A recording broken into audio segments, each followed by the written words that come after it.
right, so welcome everybody. Really excited for this opportunity to have a conversation about the future of access control and what we're calling smart access. We've got only a half hour, so I'm not going to take up a lot of time, but we'll do quick intros around the room, and then we'll jump in. But my name is Odess, CEO of Inside Access Control and Inside Visitor Management. We are a platform for people to talk about the access control marketplace and the visitor management marketplace as well. So why don't we go real quick? We'll do the intros of everybody else. And this, Brigitte, you want to go ahead and start? Sure. Brigitte Daniel Corbin, Executive Vice President of Wilco Electronic Systems. We are an integrator of security surveillance, access control, IoT, everything Proptech out of Philadelphia. Wonderful. Amit, why don't you go? Sure. Leah, thanks for hosting. Thanks, Chani, the team at Igloohome, and everybody that I can't see who's watching. Thanks for your presence. My name is Amit Garg. I'm the co-founding and managing partner of Tau Ventures. We are a seed fund in Silicon Valley focused on applied AI, artificial intelligence, in three verticals: digital health, enterprise, and automation. Automation for us would include smart access, access control, drones, robots, etc. And I've been previously an investor at two other funds. I have invested in IoT and access control in those funds. And I built my own company also in digital health, though. Great. And John, why don't you go ahead? Yeah, thanks, Lee. And again, thank you to everybody who's listening for taking the time out of your day. I've got the weirder background, so I'll just start by saying I've known Lee for a long time, back when I was a practicing architect and he was launching energy light control. So a while. Fast forward a bit, we got to work together at Brevo, where access control tech was our excuse to explore digital and physical systems coming together, looking at how they transform each other, and to imagine new experiences that might come from that. But today, I'm a design professor at Georgetown University, and my home there is a unit called Ethics Lab, which has been an amazing opportunity to research and teach with philosophers and lawyers and other experts on ways to use ethical analysis as a creative engine, jailbreaking ethics from the idea that it's just sort of the no police or about compliance, but instead seeing how practicing ethical analysis on an ordinary basis can be a major driver for innovative thinking. And I'll just note that we're part of the Kennedy Institute of Ethics, which played a leading role in the patients' rights movements back in the 70s that fundamentally reshaped our relationship with medical providers in America. And that context has a huge influence on how I and how we at Ethics Lab approach our projects on tech and society in particular. And I'll just note that we've been thinking a lot about the pandemic, about Cove Tech, and imagining what return to work, and especially what return to campus means. And we're also looking hard at the different experiences groups have with systems of security and control in America. So today feels like another day in this slow motion moment in history, and I'm very grateful to be a part of this conversation here. Wonderful. So the purpose of this was to bring a different group of panels together than what is typical of, you would say, of the access control industry, to really spark a conversation. If you look at the access control industry, it was going through a phase change before, and it's just accelerated through the COVID side. We've been talking about how our industry was going mainstream as it was, just more from a convenience standpoint, but now, the safety convenience side got sort of T-boned by the health side of this, which has now triggered a real movement really around access control, which is good and bad, if you would. But speaking primarily to the good, I think we'll jump into that first question that we have here, which is, I'd love to know from each of you, what does smart access mean to you? And Amit, why don't you start it off with the first kickoff? What does it mean to you? Sure. Well, I'll hearken from how I know you, Lee. We worked together on Unikey when you were CEO there, and I was one of the investors, right? And Unikey's value proposition was to be able to open and close doors, starting with residential, with the touch of a button, or not even with the touch of a button, by touching the handle, right? But I think smart access is far more than that. It's not just about homes. It's about everything in your life.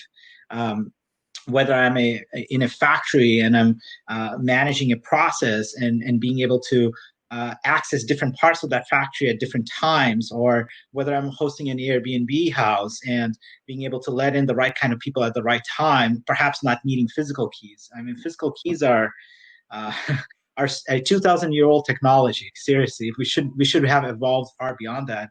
And what gets me really interested about smart access is the data that you can collect from it. That's especially interesting for corporates, for enterprise in general. So many office spaces, they could provide better security, and they could also understand better even how to turn on and off lights, right? If I understand how somebody entered a building, when they're entering, what are the patterns of usage of different spaces within a building, we can optimize that.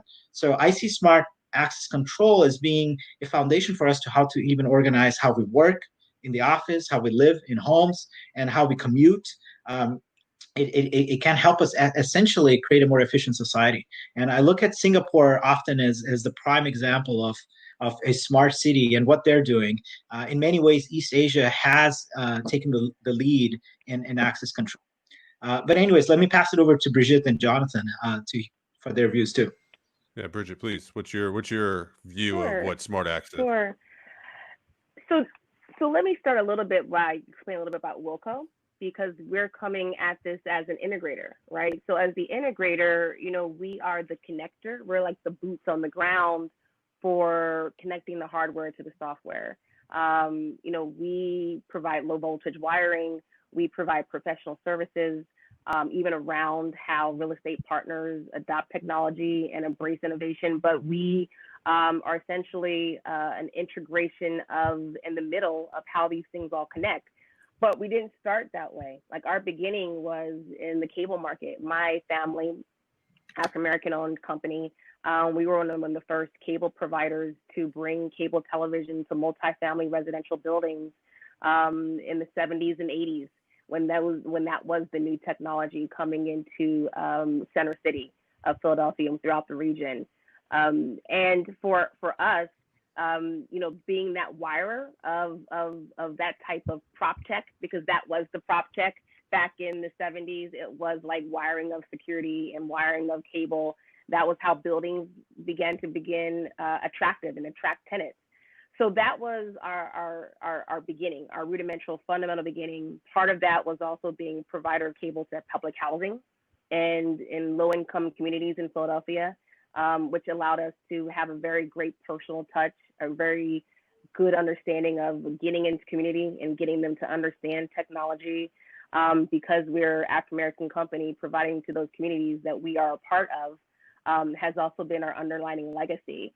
So that was one side of the house, right? Low income, minority community cable television early, when no one else wanted to do it. We were, that first company that did it. And then the other side of the house was these high-end, Class A, commercial, multifamily, sleek, center city apartments that just wanted this new technology called cable. So I want to start there, because if you unpack that, that's my definition of what smart access is. One, I think what it is today, it definitely revolves around like the people and the assets and the data, and that connecting all those pieces together, because we're an integrator. And I think we're actually one of the only integrators even in this conference. Like, we are the people that connect the Igloohomes into the unit at 6A Jefferson Street, right? We are the ones that go into the community. So it's the hardware, smart access is the software, it's the data analytics that we hope are used for good, for efficiency and family, planning and health and telemedicine, and not just to track for adverse reasons. We think, or I think, smart access should be secure. It should be intuitive. It should be easy to access. It should be even affordable. And it should be inclusive, right? It should be inclusive by who buys it, who makes it, and definitely who's going into your home to integrate it, or your building to integrate it. And so I guess, it's in essence, it's holistic. It's the ecosystem. It's really the connecting of the pieces, the people, the products, the hardware, and intimately connecting them. That makes it smart, and that makes it just what we all think of when we're trying to drive the marketplace. It has to be founded in community and people to get it really churning and to get it really understood and to get it trusted by everyone that we want to start using this technology to help empower their lives. Love it. Boom. And Jonathan, what about you? What does smart access mean to you? Yeah, everything Amit and Bridget are saying sounds really right to me, especially the extensibility and the social ecosystems playing a huge role. So I'll just say, I think what's really important is also maybe the most obvious, and that when we discuss smart access today, the access part of the equation remains as unchanged as ever, that we're still talking about products that provide a type of control to the management of physical spaces and assets, right? They are systems of control. And at its core, we're referring to a system of control that determines compatibility. And so it used to be just simply whether a key or a card or a code is compatible, whether it could complete a circuit, and sort of a binary, sort of non-nuanced response. And that remains still the core, I see, the kind of operating paradigm of smart access or property technology systems in general. Mm-hmm. Mm-hmm. The smart part, I'll just add, is that one part to underscore is that the systems now would treat the relationship a person has to the system as the critical piece of measuring that compatibility, right? Mm-hmm. So it really refers to our bodies or our phones as proxies for our bodies, for example. So when we use capacitive touch, biometrics, facial recognition, gait analysis, proximity, geofencing, we're adding bodies and the experience, the lived experience that people physically have as a critical like module, object, piece of measuring compatibility with an environment. And I think that's the sort of dominant paradigm in the design and development and sort of outreach that these types of technology products have. Yeah, which is, and I love all three of those descriptions, because it's really gone beyond just the security, the binary that you talked about, John. And, it's as it's gone digital from the analog side, right? It's now created a much different experience. And I think in the importance of what it actually does versus just keeping bad people out. There's now far more stakeholders and a lot more that goes into it. That is exciting, and it is creating now a need for more of a conversation around that, because it's not just about security, which leads me to the next question that I wanted to have the three of you discuss. Is we talked about how the health side of things is now sort of T-boned, the convenience and security side. And really it was more about like the physical health before. Now though it's much greater than that. But and actually on the panel before this, one of the overhyped technology that someone used as an example was fever cameras that are currently happening right now, and this idea around security theater, and then instantly now an industry that has been really about, again, keeping bad people out, is being forced to have a point of view when it comes to health. So my question to you all is, does the access control industry have permission to be in the health safety business like it has sort of thrusted itself into currently right now? What are your views on that? And Brigitte, I'll start with you on this one. So I think at this point, we don't have any other option at this point to not be in it. I don't think it's a matter of we have permission. It kind of happened because it was accelerated by literally a health pandemic that is really looking at how we use space, right? It's looking at how we access buildings, because now the buildings and space that we were so freely entering and freely using them through mobile technology and key fobs, or et cetera, we now can't really go to, right? We're all remotely working from home, or we're sheltering at home still, or we're not even able to touch each other. And all of that is now directed and facilitated through access control, right? So access control is flipped on its head in 2020. Now even employees are still visitors, and everyone now has to, look at occupancy. And those are things that probably were little like value adds when you're in the business of access control. If you're a dealer or your supplier or your integrator, you just want to make sure you have a couple like quivers, just to kind of use. But now they're being used to really help buildings and help people and help spaces reopen. Like, we're literally all reopening the country, cities, counties. So a lot of it is new. A lot of it is definitely not totally figured out yet. But when I've met with clients, a lot of this is not, I wouldn't say it's feared or secure. I mean, security theater. I don't really think we should say that, because I'm bullish on just having extra protectors, extra protective layers, extra protective understanding of like who's coming in your building, and not to exclude because it's, you know, someone has a high temperature, elevated temperature, you know, you can't come in. It just allows it to be checked, or someone to be checked for further purposes, right? It's not, these devices aren't medical devices. I don't think that they're saying that they are. They're just extra pieces of mind for a pastor or a restaurateur or a theater opener. Like, we have to just look at these as that, because we're all scared too. Like, we're still figuring, like, 3 pandemics.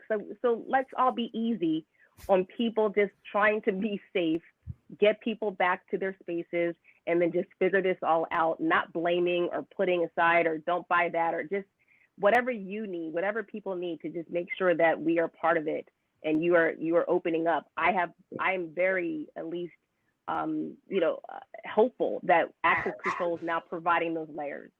So I don't think it's a permission. I think it's, we are helping the country and people become more comfortable and become more open to just being back to where we were, at least to be freely around each other. Fair enough. I appreciate that. So, John, what are your thoughts? Yeah, this is really the promise of smart access question, isn't it? And the idea of permission is great here. And I think the response from the service providers, it's admirable, but also a no-brainer, right? The return to work or return to school. The tech's already there, so asking how I can help is totally the right thing. I think, following up on with what Brigitte said, I think efficacy, like, does it work, is a key point. But that kind of just, those questions sort of pile up to, I just get really surprised to not see in every advertisement and every press release announcements for new partnerships and collaborations between technology providers and public health authorities at any scale, right? Instead, I'm seeing a lot of silly, like, solutions in a box, and just the solutions vocabulary is just a really strange thing to throw into the conversation with something as complicated as what we're dealing with right now. And I don't know why that is exactly, why we're not seeing just an outpouring of public-private partnerships or partnering up with cooperating with experts. But I'm really optimistic about what could be gained by seeing if there is a seat at the table with public health authorities and community advocates trying to respond to super complicated challenge that the whole world is facing. I think we could learn a lot. And I think maybe the property tech and access control providers could stand to learn a lot from this situation. Sort of take advantage of the delta between security oriented and what we might consider to be more of a care oriented situation. Think about how we're responding to the health emergency. We're doing it through masks and testing, isolating, contact tracing. These are all tactics of mitigation and suppression. They come from frameworks oriented around care, which is not the same as frameworks of control. And that's huge. Can the technology that we've created for systems of control work in that space? I think so, right? It's kind of a mindset of how we continue to do the work. And it's about increasing your awareness of who's involved and the kind of group effects and all that.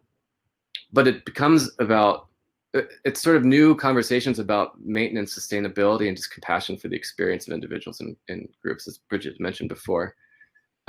And just to piggyback on what Amit said before, also, wouldn't the promise of smart access be well suited for this, right? The promise of the extensibility. What else can we do with this data? Doesn't smart access lend itself to be a really obvious partner for here? And we've got lots of examples of mechanical integrations and collaborations. We've got lots of examples of cooperation with human systems like HR services or police authorities. So it seems like it could be there. And with respect to permission, it's just about recognizing who makes up that social ecosystem, as Brigitte mentioned, and seeing if you can pull up a seat at the table instead of packaging a box that's going to solve all the problems. Well said. Amit, what are your thoughts? Yeah, I have a bit of a downer here. My view and our fund's view is that the pandemic is going to be with us for a while. as in until there's a vaccine or true herd immunity. And for true herd immunity, you need at least 70% of the people have been exposed. Either one of those is at least a year away. You can look at plenty of studies. We're not getting out of this mess at least for a year, barring some unforeseen breakthrough. Which means that the situation we have in right now, to the point that both Brigitte and Jonathan made, there's a need for access control. There's a recognition. There was always a need. Now there's a recognition, right? Like I actually in my personal life go and think, okay, I'm going to go and pick up food from this restaurant. How will I do that operation? I have to go and drop off my wife at the hospital because she's a doctor. How will I actually navigate that? Like I have to think about all of these different access controls that I never actually thought of in pre-COVID times. Right. Some of this is going to stay with us. Not all of this is going to be around post-pandemic, but some of it will. And the biggest data point I have is hospitals. Hospitals do need to screen for people, do need to figure out who goes in what room and when, at what time. And historically, medicine has been very averse to adopting technology. For good reasons. Now they're being forced to. So this is an openness, and a lot of secular trends in healthcare have been occurring, but the pandemic has accelerated them. It's an openness to accepting technologies. So even if you were to build access control just for the medical system, which is about 5,000 hospitals and 6,000 clinics and another 20,000 points of care, plus about 10 million people who are involved directly in healthcare, and 320 million Americans at least who are patients, that in itself is a huge amount of opportunity. And a lot of it, I believe, will be with us post-pandemic. So I don't think it's a question of so much, does the industry have permission? It's the question is, we should be actually helping as much as we can in these times. Yeah, and that, I mean, the question was purposely done in order to drive some of the stuff, because my belief is, like you said, the mainstream aspect of this and being thrust into it, the industry of access control is an industry of people for all the right reasons. It's sort of like, who needs a hammer? I've got a hammer, and we love selling hammers and installing hammers, and I think we're seeing that sort of uptick in adoption in things that haven't necessarily been thought all the way through, with the purpose of majority of the people for good reasons of trying to help. I do believe that. I do think though that you'll see it get back to not normal, because I think there's a new watermark that will be created, but it'll be somewhere different than the sort of rush that you see of technology that goes here. And I do think it will accelerate, because one of the things that have set back the industry for so long, because we haven't really seen a lot of smart access. We've seen connected. We went from motorized to connected, and I don't think we've seen much smart. I think we're going to start to see a lot more of that now. And it's because historically the products have been built for 30 years to sit and, and to protect in that way. And really, unless something bad happened, you didn't really change much to where now. But Lee, you mean smart, we're going to start seeing smart, meaning in the way of the products, like the smart, like an actual smart product, or smart access in what you, Jonathan, and I have been talking about? I think the answer is both is yes, because I think you're going to need to see new products introduced that will support the new use cases and stakeholders. If you think about it, on access control, historically, it's all been about the admin and the integrator. Now we have end users that we have to deal with on a regular basis, right? And that's a new stakeholder that brings an entire new use case that a lot of the products were never built off of. Or to support, right? So now I think we'll start to see that, which is really exciting for both incumbents and new people into the industry itself. So let me jump to the third question, which leads us to, if we were to say that it's now becoming mainstream, that means that it before wasn't necessarily mainstream, right? So we believe there's going to be a growth of smart access, like we just talked about. Why do you believe we haven't seen it so far? And what does good look like, if you would, once we start to see it? So John, why don't you take that one first? Sure. I'll go quick, because I think Brigitte and Amit can probably speak more to the specifics of the market. But two things jump out. One, sort of in response to what you just said, Lee, I think a really important part is the sort of product development, or the culture of the technology, switching to a sense of like the credential holders or visitors, sort of the anonymous credential holders, not they've never really been users, as you just said. The emphasis of a user is actually really on, who buys the equipment and who administers it. But then everyone else is really subjected to the technology. They're subjects, they're data subjects, they're subjects to the technology. When we're thinking about these sort of more holistic notions of people having relationships throughout and among the technology, doesn't it feel uncomfortable to refer to everybody as the subjects of that?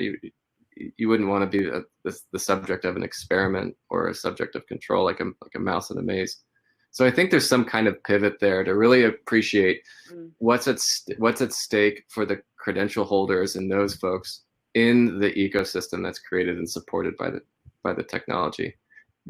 The other thing that I had just had in the back of my mind was, I feel like there's maybe some takeaways from the mega scale of smart access, smart cities, and I think folks could spend some time with Toronto's, the effort that Alphabet Sidewalk Labs did up in Toronto, and the now canceled Quayside project, and just why did that, how did that happen? Why did it come apart? And there's some threads there about public trust. That's sort of too messy to get into right now, but it finally collapsed when a judge found that the process for that project entering into the environment skipped over a lot of ideas and sort of expectations, norms that the community had already enshrined in its regulations and laws. And I know that feeling of running, as a recovering architect, I know that feeling of running into ordinances and regulations and zoning and, sort of people, the kind of adversarial positioning that all of that context sometimes can be. But I just wonder, is it too hard to imagine bringing all of those instead as parameters and allies? And if it is too hard to imagine or too unlikely to imagine, maybe we have to step back and ask why. And I think looking at that mega scale is important because, as Amit said, this is the current situation is going to be with us for a long time. I totally agree with that. And when we look at the news, it looks like every locality is sort of experiencing this in a different way.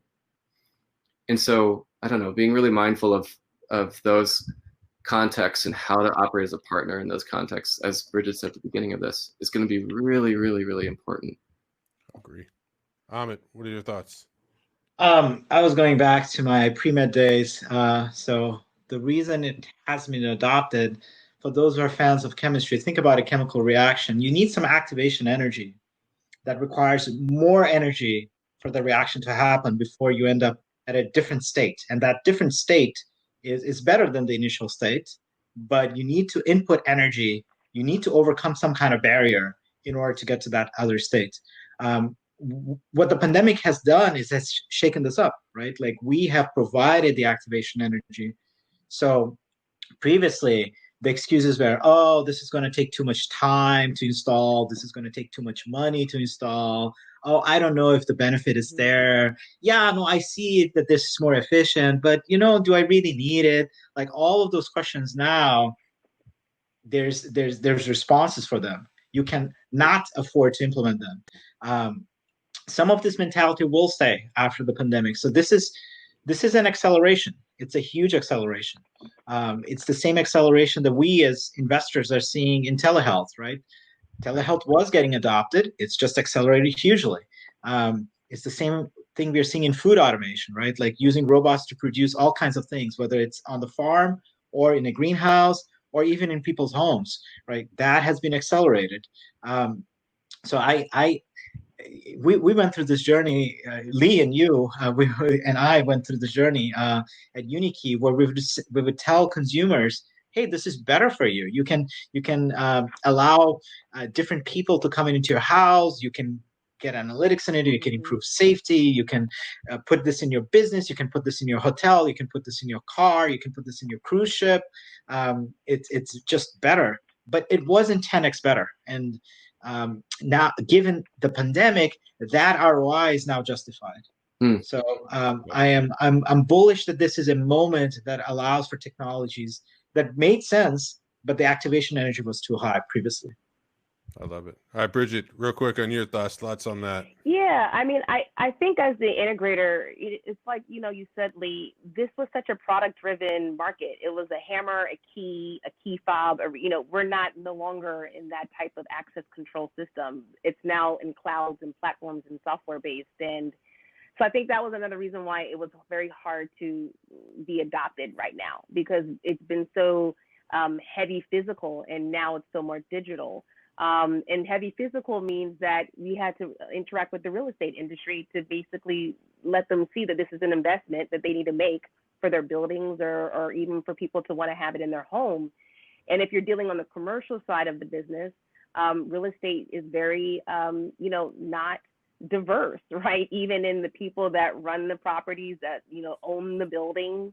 And if you're talking about that component of just why people haven't adopted it, a lot of it's going to be around cost for a building owner to put it in their, their building, or even for them to think that this might be something that a homeowner or resident would like to have. But I definitely think the mobile, like we've all said, the mobile phone, the credential of using something that you already use in your home and now use for all your spaces, is going to drive the acceleration. I think that's the kind of the point of democratization, is the phone. Just like the cable box was democratization for the internet, and just having internet come into your home, that is the new method of how you're automating where you are and how you enter. So for me, I think the industry is changing. The mobile phone is driving. COVID, absolutely an accelerant for just use of your phone, use of technology, because we have to.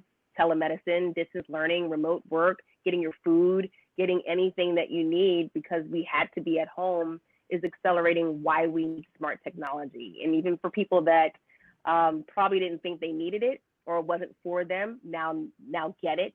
Now they can afford it. The prices come down, and I think it will continue to come down. It's going to be more affordable, and probably that will make the adoption swing. But I definitely think if we don't start having technologies that are addressing the communities, particularly in urban areas, of people that are really using the mobile phone and want to be more involved in smart homes, I think that's a missing opportunity, or at least a missed opportunity. And I only see access control being the glue that now is going to start driving smart home, smart building automation around just what it looks like to want to have this technology in your pocket, or even something that you pay for in your home or your building or your office, or even something that you want to make sure can attract the kind of tenant that will be, that key of user experience that you're going to provide. Wonderful. Well, I know we've run out of time, so thank you. Well said, Brigitte. Thank you, Amit. Thank you, Jonathan. Thank you, Brigitte. I appreciate Igloohome putting this on for us to do this. I think you all delivered on a different conversation than we've historically had around this. So I think it's just the beginning of a much longer conversation that needs to happen, of community and inclusion and everything you've talked about. I loved. We even brought chemistry into access control, which is new, but the whole idea around care versus control and the rest of it. So all of you touch on a lot of key points. So thank you for taking the time. Thank you to the audience for participating and listening. And I look forward to seeing the three of you at some point real soon in person. So thank you. Thank you very much. Guys.